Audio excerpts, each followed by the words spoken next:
तुम देश के गद्दार हो। अपना नौजवान, अपने भारत माता का जान जो देश के लिए बलिदान होता है उनका भी लाश छुपाया जाएगा। लेकिन यहाँ पे मीडिया कर क्या रही है? सेम इसका उल्टा कर रही है। चंद नेताओं की दलाल बन के रह गई है, सब बिक गई और तलवे चाटने में सुबह शाम लगी रहती है। आज आप देख ले इस देश की मीडिया का स्तर कहाँ है। वो कवर कर रही है। यहाँ कोई दलाल, यहाँ कोई गोदी मीडिया, स्पेशली मोदी मीडिया है जो वो नहीं कवर कर रहा है। आज देश में हर एक युवा की जरूरत है कि युवाओं के साथ कंधे से कंधा मिलाकर चले। अगर नहीं चले तो विकलांग हो जाएंगे आप सब। मैं बता रहा हूँ कि नेशनल मीडिया ने कहीं आपको दिखाया? नहीं दिखाया ना।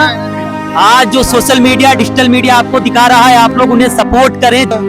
हम लोग कलकत्ता से 1400 किलोमीटर दूर यहाँ पे आके बैठा हूँ, नहीं मिले। सरकार तो बोलता है टुकड़े टुकड़े गैंग का है जो लड़कियों को रेप करने के लिए खुलेआम धमकियां देता है। क्या नाम है भैया आपका? मेरा नाम मेहताब। कहाँ से आए? मैं कोलकाता से हूँ। कोलकाता से आए? ठीक, मैं भी यूपी से आया हूँ, क्योंकि 300 किलोमीटर दूर सिर्फ एक प्रोटेस्ट को कवर करने के लिए। ग्राउंड जीरो की रिपोर्ट ये देखने आया हूँ कि वाकई में प्रदर्शन हो भी रहा या नहीं हो रहा, क्योंकि कई लोग इसको बदनाम करने की कोशिश भी कर रहे थे। तो मैंने कहा क्यों ना मैं जमीन पे उतर के इन चीजों को देखूं, क्योंकि नेशनल मीडिया वो चीज दिखा नहीं रही है। हम जिन लोगों को सपोर्ट करते हैं, हमारे युवा, हमारे भाई लोग जिन लोगों को सपोर्ट करते हैं, स्टार बना दिया हम लोगों ने उनको। इस देश में स्टार बना के वो लोग विदेशों में रहने लगे, लेकिन आज इन युवाओं को कोई सपोर्ट नहीं कर रहा। क्या कहना चाहेंगे आप लोग? देखिए, सबसे पहली बात है सरकार को युवा को मतलब कोई भाव नहीं दे रहा है। इतना 14वां दिन हो रहा है, 8 दिन से सोनम वांगचुक जी अनशन में है, और भी मेरी स्टूडेंट लोग है, मेरे भाई लोग बहन लोग अनशन में है। बहुत सारे स्टूडेंट का हालत खराब है, हॉस्पिटल में लेके गया। अपना पुलिस बल, अपना मिलिट्री लोग सहयोग कर रहे हैं, लेकिन सरकार को कोई नमी नहीं आ रहा है। सबसे दुखित बात है, हम हिंदुस्तानी के लिए दुखित बात है। और मैंने सारे हिंदुस्तानी को एक ही आवाज देना चाहता हूँ, आप सब गोदी मीडिया को अनफॉलो कीजिए, क्योंकि जब तक गोदी मीडिया को अनफॉलो आप आम जैसा नहीं करोगे तब तक सरकार दबाव में नहीं आएगा। क्योंकि सरकार गोदी मीडिया से ये दिखा नहीं रहा है, नेशनल मीडिया में दिखा नहीं रहा है, कवर नहीं कर रहा है।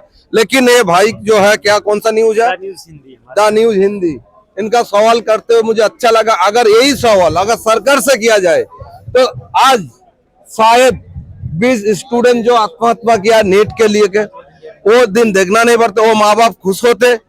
और इतना भी बहुत सारे स्टूडेंट हैं जो अनशन में बैठा है, इसको अनशन में नहीं बैठना पड़ते।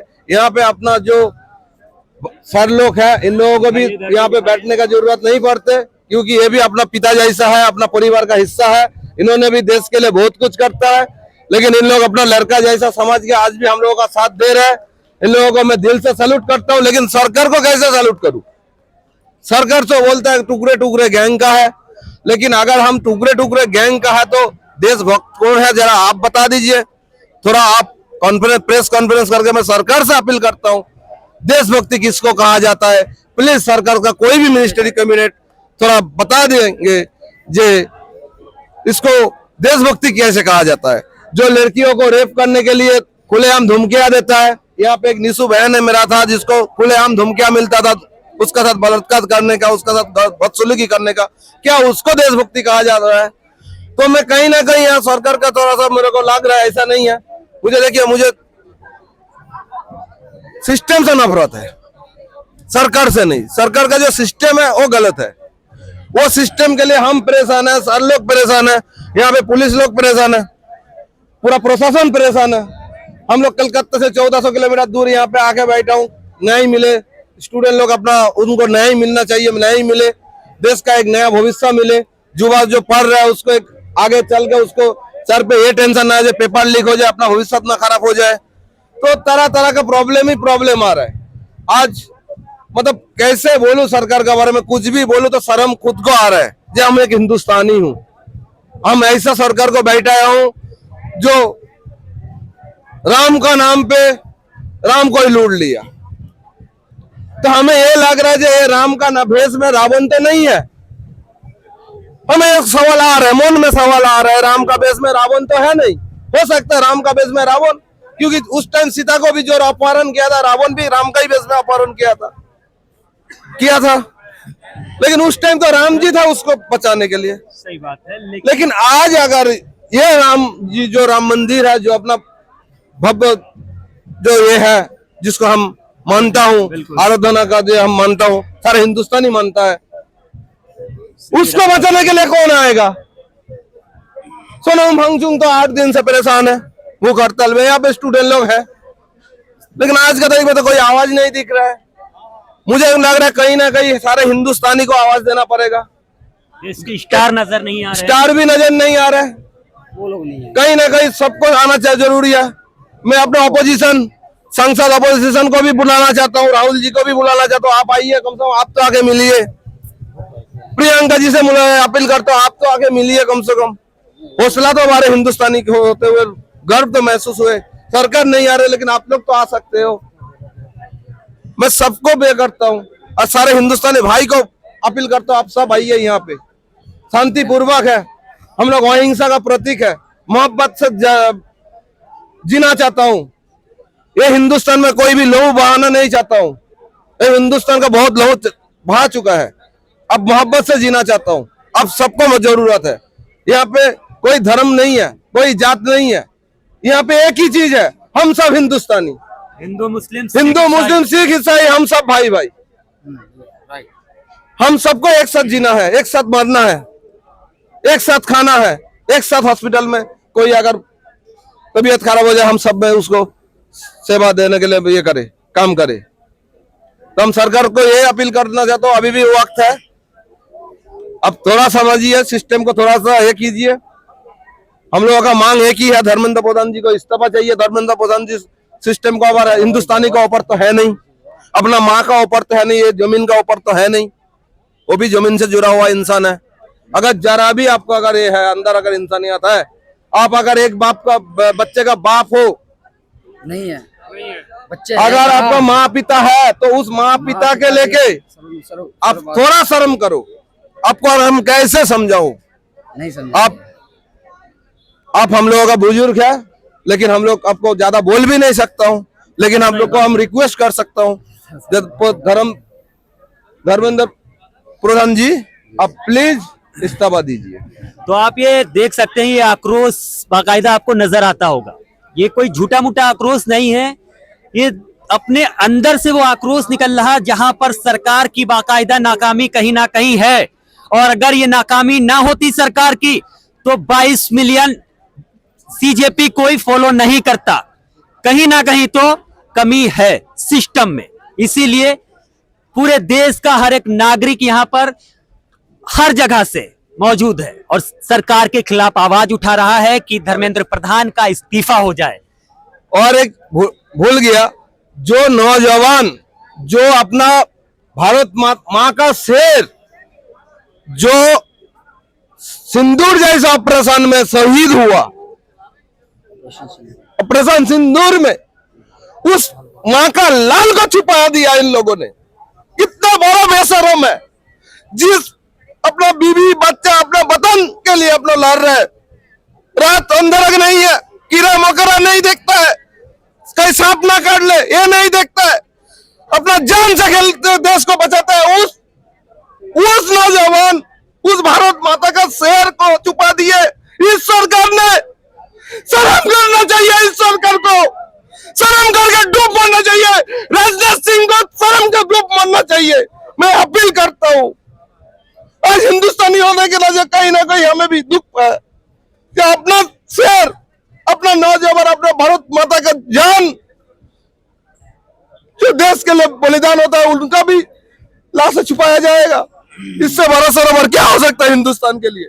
क्या हो सकता है शर्म? यहाँ तो लाश पे वोट मांगा जाता है और लाशों के लिए वोट मांगा जाता है। देख सकते हैं ये युवाओं का दर्द है और ये दर्द कहीं ना कहीं जायज लग रहा है। अगर ये जायज ना होता तो ये युवा आज यहाँ पर मौजूद नहीं होते। एक धर्मेंद्र प्रधान का इस्तीफा की बात नहीं, यहाँ पर कई सारे मुद्दे ऐसे निकल के आते हैं कि युवा वाकई में आक्रोश है, गुस्सा है उनका, और वो गुस्सा जायज लग रहा है। ये भाई ऐसा ही नहीं है, इनके लिए तालियां आप लोग भी बजाएं। आज देश में हर एक युवा की जरूरत है कि युवाओं के साथ कंधे से कंधा मिलाकर चले। अगर नहीं चले तो विकलांग हो जाएंगे आप सब। मैं बता रहा हूं कि नेशनल मीडिया ने कहीं आपको दिखाया नहीं, दिखाया ना, आज जो सोशल मीडिया, डिजिटल मीडिया आपको दिखा रहा है, आप लोग उन्हें सपोर्ट करें ज्यादा से ज्यादा, क्योंकि अगर आप लोग नहीं जुड़ेंगे तो फिर हम लोग कमजोर हो जाएंगे। आप उन्हें अनफॉलो कर दीजिए। देश के अंदर आपने इंटरनेशनल लोगों को बना दिया, वो लोग विदेश भाग गए, हमारे व्यूअरशिप पर वो लोग जी रहे हैं। लेकिन आज क्या इन युवाओं के लिए उन लोगों ने कोई एक भी मैसेज दिया है? दिया किसी ने मैसेज? किसी ने नहीं दिया। चंद नेताओं की क्यों नहीं दिया है भाई? हम ही लोग फॉलो करते हैं, हम ही लोग आपको बढ़ाते हैं आगे। ये दर्द हमारा इसलिए क्योंकि मैं भी एक पत्रकार जर्नलिस्ट हूं, मैं भी मीडिया में काम कर चुका हूं 5 साल। लेकिन आज मैं स्वतंत्र पत्रकार इसलिए हूं क्योंकि कहीं ना कहीं मुझे भी सिस्टम से दिक्कत लगी थी, तब मैं ये माइक आईडी लेकर इस जमीन पर उतरा हूं, क्योंकि मुझे पता है कि सिस्टम से अगर लड़ना है, किसी की कमजोरी दिखाना है, तो खुद ही आजाद हो जाइए, परिंदे बन जाइए, हो जाइए आजाद। हो सकता अगर एक दिन गोली चल जाए तो सीने पे लगेगी, लेकिन कोई बात नहीं, इस मिट्टी में मिल जाएंगे, कोई बड़ी बात नहीं है। लेकिन कम से कम इस देश के नौजवानों की आवाज उठाना चाहिए, किसानों को दिखाना चाहिए, जो बेरोजगार हैं उनकी पीड़ा सुनना चाहिए। और मैं फिर कहना चाहता हूं टीवी चैनल से कि आप लोग भी दिखाइए। बेशर्मी की हदें पार हो चुकी हैं। अब ऐसा भी मत कीजिए कि आपके घरों में भी बच्चे हैं, आपके परिवार में भी लोग हैं, आपके भी भाई बहन हैं, लेकिन आपको भी दिखाना चाहिए। ये पीड़ा हम सबकी है, इनकी भी है। उनके सेल्स, उनके जो अच्छे सेल्स और नेगेटिव सेल्स बॉडी में होते हैं, जैसा मेरी आत्मा बोल रही है मुझे, लेकिन उनके सेल्स मर चुके हैं ज्यादातर, थोड़े बहुत बचे हैं। मैं कहता हूँ सुधर जाइए, वरना अपने आप फट जाओगे और घर की दीवारें तुम्हें खाने लगी। मैं तुम पर लानत भेजता हूँ, मेरे सामने आके बात कर लो। एक भी अगर हिम्मत है माई के ला लो, तो इस क्रांतिकारी से आजाद हिंदुस्तान के जिंदा शहीद से बात कर लो। राजेश हिंदुस्तानी से तुम्हारी औकात में है, अगर नहीं तो लानत नहीं तो डूब मरो। तुम देश के गद्दार हो। ये सरकार आंदोलन करने वालों को मांग करने, सरकार से मांग करेंगे, किससे मांग करेंगे? सरकार से करेंगे। पार्टियां करती है तो उनको तुमने जो मर्जी समझा, लेकिन आम आदमी तुम्हारा बच्चे समान है मोदी जी, उनको तुम गलत कहोगे, दुश्मन बनाओगे तो गलत है। अरे देश के दुश्मन तो गोदी मीडिया है, जो छुपा दिया। सरकार की, प्रशासन की कमजोरियों को बताना चौथे स्तंभ का काम है। जब 3 स्तंभ फेल हो जाए तो चौथा काम करता है, और चौथा खत्म हो जाए तो न्यायपालिका काम करती है। वो भी काबू कर ली, वो भी नहीं बोल रही, पंगु होगी। सब दिख गया भाई। तो मेरा ये कहना है, सुधर जाइए, नहीं तो जनता तुम्हें सुधारेगी, समय तुम्हें सुधारेगा, तुम्हारे बुरे कर्म तुम्हें सुधारेंगे, और जो जिन्स खत्म होने के बाद तुम खुद ही फट पड़ोगे। और जो पैसा लूटा है वो काम नहीं आएगा। और हिम्मत करके अगर आ जाओगे तो महाभारत में दुर्योधन का सगा भाई होते हैं, वो विकर्ण क्या नाम था, वो इधर आ गया था। क्यों आया? धर्म के रक्ष में। और मोदी जी धर्म की बात करते हैं, सबसे बड़ा धर्म क्या है? धर्म और धर्मों को लड़ाने क्या बात करते हैं? इंसानियत सबसे बड़ा धर्म है। इंसानियत सबसे बड़ा धर्म है। देश के लिए लोगों से प्रेम करना, देश की जनता से प्रेम करना, भगवान से प्रेम करना है। जनता जनार्दन होती है, भगवान का रूप होती है। दूसरा, आपका काम है बेसिक नीड को पूरा करना। बेसिक नीड क्या है? स्वास्थ्य पहली जरूरत, शिक्षा से भी पहली जरूरत। पहले तो बच्चा स्वस्थ होगा, जब पानी अच्छा आएगा, अशुद्ध नहीं आएगा, पानी बढ़िया मिलेगा। खाने पीने में जो लोग गड़बड़े करते हैं, दुकानदार या कोई, उन पर पूरी निगरानी होगी, अच्छा स्वास्थ्य बनेगा, पहली बात। दूसरा, शिक्षा। शिक्षा को आमूल परिवर्तन, और रीढ़ की हड्डी है ये। शिक्षा बढ़िया होगी फिर देश का भविष्य बनेगा। आपने दोनों को रुला दिया, और देश के जो आवाज उठाते हैं आपसे, उनको आंदोलन जीवी, परजीवी, कॉकरोच, फलाना ढिमका गद्दार कहते हैं। गद्दार तो आपके लोग हैं, भारत माता के गद्दार हैं, देश की जनता के गद्दार हैं, देश के संविधान के गद्दार हैं, और अपनी आत्मा के गद्दार हैं, और परमात्मा के गद्दार हैं, हर चीज के गद्दार हैं। नहीं है तो बता दीजिए आप, है कि नहीं? मैं आह्वान करता हूं, जाग जाइए, वरना जनता जगा देगी। 22 बच्चे मारे गए हैं, मुझे रोना आता है, आपको क्यों नहीं आता? मैंने तो देखा भी नहीं, मैं तो जिम्मेवार भी नहीं था। तो मेन क्या, जिम्मेवार आप हैं। बच्चा नहीं है ना उसके पास? हाँ, बच्चा नहीं है, औलाद है। नहीं, जो भी हो, बे औलाद। मैंने तो मैरिज ही नहीं की सर, लेकिन तो वो जो है नरेंद्र मोदी भी औलाद है, उसको जिसके पास औलाद होगा असल में औलाद देश का का दर्द दर्द वही है। जानता है। मुझे देश और का जो दर्द खुद बे औलाद हो उसे क्या पता, जो उसने तो बीवी तक को नहीं रखा। अब समझ सकते हो, जो इंसान अपनी बीवी की जिम्मेदारी नहीं संभाल पाया उससे अब देश चलाने की उम्मीद रखते हैं, फिर तो हम बेवकूफ है ना। और उसी का फायदा ये उठा रहे हैं। रही बात इस देश की मीडिया की, तो इस देश का जो मीडिया है, फोर्थ स्तंभ माना गया इस देश की मीडिया को, वो इसलिए माना गया था क्योंकि वो हमारी आवाज उठा करके और सरकार से सवाल करे। लेकिन यहाँ पे मीडिया कर क्या रही है, सेम इसका उल्टा कर रही है। चंद नेताओं की दलाल बन के रह गई है, सब बिक गई और तलवे चाटने में सुबह शाम लगी रहती है। आज आप देख ले इस देश की मीडिया का स्तर कहाँ है, रैंक देख ले कहाँ है। देश विदेश में जो है इस मीडिया पे लोग थूकते हैं, इसकी वजह क्या है? पहलगाम हमले में भी आप देखे होंगे, ये रावलपिंडी पे भी कब्जा दिखा रही थी, लाहौर पे कब्जा कर लिए थे हम लोग। सिर्फ वो जब भी चैनल खोलते थे पता चलता था हम लाहौर पे कब्जा कर चुके हैं। तो इतना थू थू हुआ है, वो पाकिस्तान तक थूका है इस मीडिया पे। आप सोच सकते हैं कि इसका स्तर कहाँ है। और अब भी इन लोगों को शर्म नहीं आती है। अरे कितनी दलाली करोगे आप लोग, आप दलाल बन के रह गए हो, आप मीडिया नहीं हो।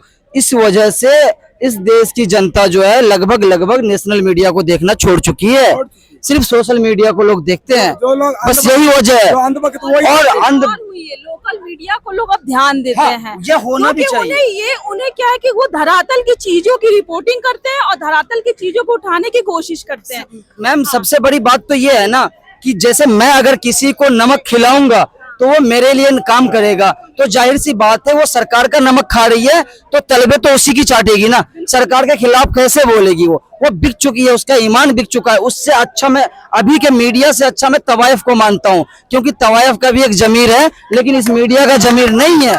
नहीं है वो अगर तवायफ है ना तो वो कह के है कि मैं तवायफ हूँ, लेकिन ये मीडिया खुद को मीडिया कहती है, लेकिन वो चंद नेताओं की दलाल बन के रह गई है, चंद नेताओं की रखेल बन के रह गई है। हाँ, गोदी मीडिया की बात कर रहा हूँ मैं, और उसको तो मैं मोदी मीडिया बोलता हूँ। वो गोदी मीडिया नहीं, वो मोदी मीडिया है, जो सिर्फ रात दिन मोदी जी, उसको सिर्फ मोदी जी के अलावा आज तक कुछ दिखा? अच्छा मान लो ये 21-22 बच्चे ने सुसाइड कर लिया, एक दफा भी नेशनल मीडिया इसको कवर करने आई नहीं, लेकिन वो प्रधानमंत्री मेलोडी टॉफी खिलाने गए, रात दिन भौंकती रह गई चैनल पे कि मेलोडी का ये क्या बोलते हैं आउट ऑफ स्टॉक चल रहा है। ये वो मेलोडी हमारे देश का मुद्दा है क्या? इस बच्चों की जान से बढ़ के इसके लिए मेलोडी टॉफी हो गई? ये सरकार है? शर्म आनी चाहिए। हमारे देश का राजा ही जब लंगड़ा और काना अंधा हो जाए फिर प्रजा का क्या होगा? और ये आज कहते हैं हमें कॉकरोच। हमारे यहाँ से क्या है कि अमेरिका से उसने गठबंधन किया हुआ है और उसे वहां से लेके वो चीजें यहाँ तक ला रहे हैं। इसी वजह से ये सारी दिक्कतें हैं, क्योंकि उन्होंने वहां से जो भी उन्होंने वहां से लेके आए हैं, जो भी सारी चीजें, वो कल्चर जो हो वो यहाँ पर लाने की कोशिश किया, और लगातार चीजें बदल रही हैं। और क्या है कि यहाँ पर जो भी युवा जनता, जो बुद्धिजीवी है, जो पढ़ा लिखा जनता है, उसको अगर उसने अपनी आवाज उठा रहा है तो उसको आतंकवादी का घोषित कर देता है, उसको डिस्क्रिमिनेट कर देता है, उसको जेल में डाल दे रहा है। उसके लिए कोई आवाज उठाने की, उसको मतलब जो भी आवाज उठा रहा है उसके खिलाफ आवाज दबाने की कोशिश की जा रही है। और इसी वजह से क्या है कि जनता डरी हुई है। ये जो इतना बड़ा प्रोटेस्ट हो रहा है कांग्रेस जनता पार्टी ने, उन्होंने कम से कम जो कॉमन लोग है, जो आम जनता, उसको बोलने का, उसको देखने का, उसको सोचने का एक मौका दिया है। वो लोग बोल रहे हैं। आज मुझे बहुत अच्छा लगा कि अभी जो सर बोल रहे थे वो बिल्कुल धरातल की बातें कर रहे हैं। वो लोग कोई पढ़े लिखे नहीं है, बहुत ज्यादा उनकी अपनी समस्या को वो क्या है चीजों को कॉन्टेक्सुअलाइज करके उन्होंने बोलने की कोशिश कर रहे हैं, प्रॉब्लम को समझने की कोशिश कर रहे हैं। और ये बहुत जरूरी, जो अभी तक बुद्धिजीवी, जो बहुत पढ़ा लिखा वर्ग जो अभी तक उठाने की कोशिश कर, आज वो आम जनता उठा रही है। और ये बहुत अच्छा मंच है जहां पर जो कांग्रेस जनता पार्टी ने एक बड़ा सा पूरा एक मेला लगा दिया है। वो बहुत अच्छा मंच है जहाँ नॉर्मल लोग बोल रहे हैं। और सबसे अच्छी बात है कि जो यहाँ की लोकल मीडिया वो कवर कर रही है। यहाँ कोई दलाल, यहाँ कोई गोदी मीडिया, स्पेशली मोदी मीडिया है जो वो नहीं कवर कर रहा है। और ये बहुत अच्छी, यही इस प्रोटेस्ट की बोल सकते हैं इसकी सुंदरता है। और ये बनी रहनी चाहिए। जो नॉर्मल है, जो गरीब है, जो मजदूर है, जो किसान है, जो कूड़ा उठाने वाला है, वो भी बात कर रहा है। ये इस प्रोटेस्ट की सबसे अच्छी सुंदरता यही है। कम नहीं हमें चाहिए बुद्धिजीवी, हमें पहले कॉमन जो लोग बात उठा रहे हैं उनकी परेशानी है, उनके परेशानी को उठा के बाद में हम चीजों को बनाएंगे। ये किसान आंदोलन में हुआ। किसान आंदोलन के बाद ये सबसे बड़ा प्रोटेस्ट है। और मैं बहुत तहे दिल से इसका स्वागत करती हूँ कि यहाँ कोई इंटेलेक्चुअलिटी की जरूरत नहीं है। यहाँ आम जनता है, आम जनता की राय है, आम जनता के विचार है, आम जनता की समस्या, और वो खुद उठा रहे हैं। ये सबसे बड़ा लीडरशिप कोई और कहीं से नहीं आना, लीडरशिप यहीं से आना, और ये बहुत अच्छी बात है। और मैं तहे दिल से तो मतलब पहली बार मैं देखने आई, मुझे बहुत अच्छा लगा। धन्यवाद। कि बहुत जब शुक्रिया। जब तानाशाह बढ़ा है ना, अंग्रेजों के टाइम में भी जब तानाशाह बढ़ा था तो युवा आए थे, और जब यूथ आगे आई है, बड़े बड़े तानाशाह को उखाड़ के फेंकने का काम किया है। और ये जो आज अहंकार में डूबे हुए सरकार है, जो आज तानाशाह हिटलर के जैसे शासन लाने की कोशिश में है, तो मैं उनको भी यह आश्वासन देता हूं यहाँ से कि यहाँ से यूथ आया है, और यूथ ऐसे ऐसे कई तानाशाह को उखाड़ के फेंकी है। और आपको भी जाना पड़ेगा, क्योंकि रावण जैसे का अहंकार जब खत्म हो सकता है तो आप उससे बड़े नहीं हो सकते हो। हिटलर जैसे जो इतने बड़े हिटलर जो शासन यहाँ करके चले गए, उसका जब जा सकता है, सिकंदर जैसे बादशाह जब खत्म हो सकते हैं, तो हम ऐसे तानाशाह को भी खत्म करेंगे, और ये खत्म होगा। और हम जितने पेरेंट्स हैं, जितने जो गार्जियन है, मैं उनको भी ये कहता हूँ कि आप अपने अपने बच्चों को जरूर इसमें हिस्सा लेने के लिए भेजें, ताकि आपकी आने वाली नस्ल गुलाम ना हो। क्योंकि अगर आप नहीं भेजोगे तो हमारे जो अभी हम गुलाम होने से बचने की कोशिश में है कि हम गुलाम ना बने। हो सकता है अगर मैं आज आवाज ना उठाऊं तो मेरा आने वाला जो नस्ल होगा, जो मेरा बच्चा होगा,